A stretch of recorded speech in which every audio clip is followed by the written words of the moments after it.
1 year ago today, the McDougall Creek wildfire began about 10 kilometres north of West Kelowna. Within 48 hours, it grew quickly and aggressively, jumping Okanagan Lake. Tens of thousands of people were forced to flee West Kelowna. That blaze destroyed nearly 200 structures, including many homes. Now, a year later, people are still rebuilding and looking to fire-smart their properties. This year has been just emotional roller coaster for us, dealing with insurance claim and all the time fighting back and trying to prove what we had. And yeah. It is definitely a marathon, and I can understand the stress that goes on. You do every year pay your insurance and you think everything is fine and you don't think you're ever going to use it. But then when you do, it's a sudden education. With more than 180 structures lost and 140 square kilometres of land burned, that fire contributed to the most destructive and costly wildfire season the province has seen so far. And over 500 firefighters battled the blazes for weeks. We're now joined by someone who stared closely at those flames and fought them. West Kelowna Fire Chief Jason Brolund. Chief, we appreciate your time. If we can go back to last year, is there something that stands out to you about the first 48 hours of that firefight? Yeah, I think in many ways it was a feeling of, not understanding what would come next for our community, not understanding what it all meant.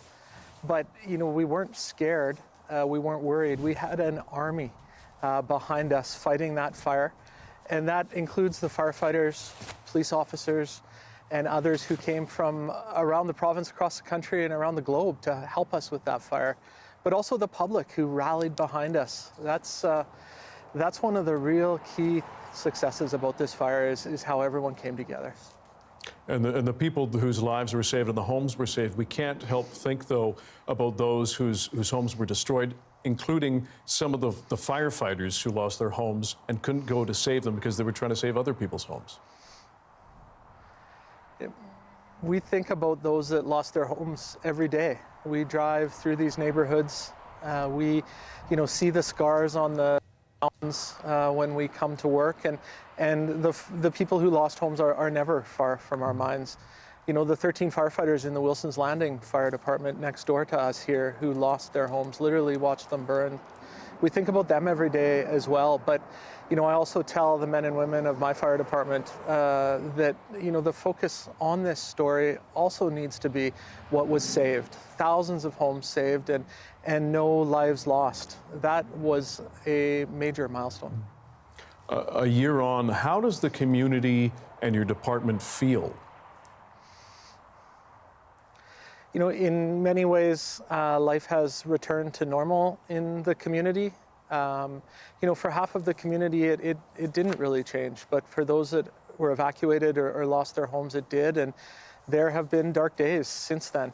When I think about our firefighters, we didn't have time in the heat of the battle to think about a lot of the things that we now think about daily, and those are the things that are difficult on your mental health, the doubt, the questions, could we have done something differently? But we have a strong team here, we have a strong community here. It's amazing to see how we've pulled together over the last year and really put a lot of effort into getting ready for the next one.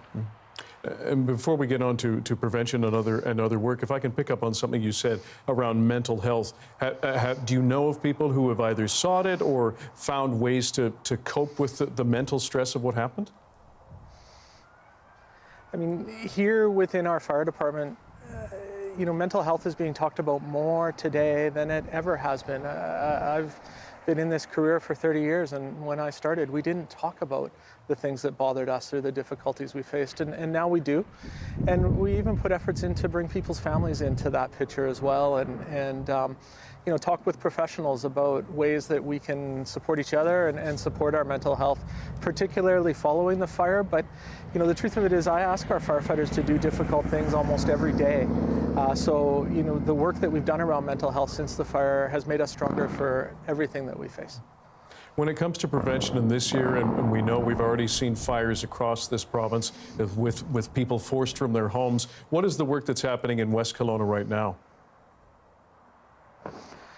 Well, what I think this fire has caused us to realize, and the public also needs to come along with us on that, is that we need to learn to live with wildfire.